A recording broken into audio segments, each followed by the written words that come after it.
Selamat siang Bapak, saya mau cerita-cerita sedikit tentang rumah coklat. Apa yang membuat sehingga Bapak punya ide untuk buat rumah coklat? Oke, kita punya coklat itu kan terkenal di dunia dengan dulu zaman Belanda tahun 50-an ada namanya Koperasi Awedatum di Lembah Grime. Itu dia sudah memperkenalkan coklat kita di dunia.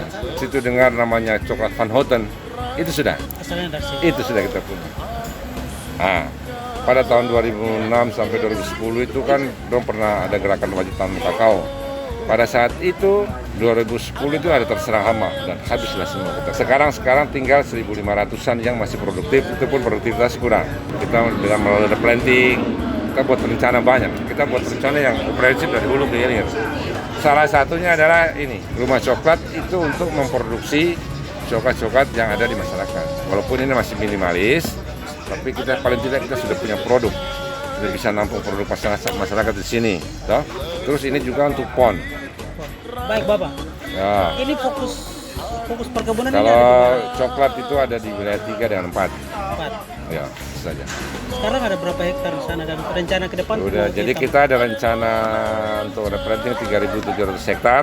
Tahun 2 tahun ini kita sudah replanting dia 780 hektar. Sehingga masih ada 2.900. Kita harapkan nanti itu ada 6.000 ton produksi kita bisa kita capai pada kalau kita bisa membuka lahan sampai 3.700 hektar itu.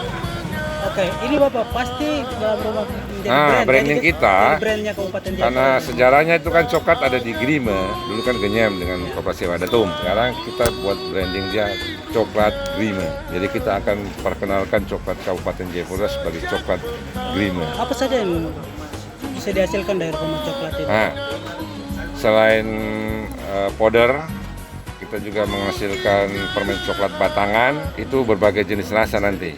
Batangan, kemudian minyak coklatnya, lemak coklat itu juga nanti bisa jadi bahan komestik. Kita sementara kita bikin sabun untuk kecantikan saja dulu. Kemudian dia punya ampas, bisa kita sisanya itu limbahnya untuk pakan ternak. Itu yang. Tapi tahun depan kita akan coba kita targetkan untuk kita bisa kirim keluar dalam bentuk powder. Tahun depan tidak akan lagi Kabupaten Jayapura mengirim coklat biji. Selama ini kan kita hanya terkenal sebagai penyuplai biji coklat.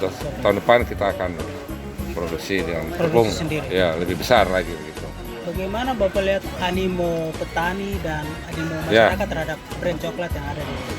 Ya, jadi semenjak kita buat gerakan untuk kembalikan kejayaan kakao ini, petani semua di kampung dorong mulai semangat sekali untuk mengembalikan kejayaan kakao. Mereka dari kampung sudah disiapkan dana juga, tapi kita mitra kita juga dan kita sudah kerjasama dengan Kodam juga tadi itu untuk mengembangkan kakao ini.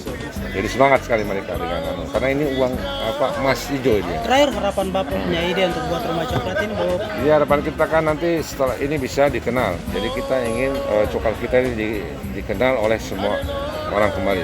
Kita kembalikan kejayaan, kita bangkitkan kembali kejayaan kakao ini. Kita punya produk khas daerah yang bisa jadi oleh-oleh untuk PON nanti, gitu. Sehingga pendapatan masyarakat itu bisa terbantu. Kita bisa nampung semua produksi masyarakat. Mereka akan lebih bergairah untuk menanam kakao lebih banyak lagi. Sehingga secara bersamaan akan meningkatkan pendapatan baik daerah maupun petani. Terakhir Bapak, menurut Bapak punya analisa kalau memang orang serius jualan coklat ini kesejahteraannya bagaimana? Dia bisa jadi miliarder. Bisa jadi miliarder. Dan tiap bulan dia terima duit. Kalau dia tanam umurnya 2 tahun baru mulai sebelum berproduksi itu bisa ditanam nih dulu dengan tanaman sayuran, jahe. Sambil menunggu. Ya, sambil menunggu. Kita kan bisa produksi jahenya. Itu bisa masuk Di sini kita produksi jahe juga. Ya, tanaman selah. Itu kan produksi istilahnya harian, bulanan kan untuk pendapatan dia. Tapi setelah 2 tahun stop. Jagung juga bisa diproduksi. Setelah 2 tahun stop, dia cukup fokus ke coklatnya. Jadilah dia setelah pusing-pusing lagi dengan begitu, sehingga ya orang-orang pemuda di kampung pemuda nanti dong akan lari ke tidak perlu lagi cari-cari kerja di kota. Bapak kalau punya lahan silakan kembangkan.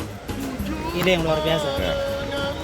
Itu bincang-bincang saya dengan Kepala Dinas Perkebunan dan Peternakan Kabupaten Jayapura. Oke, Terima kasih thank you. Bapak.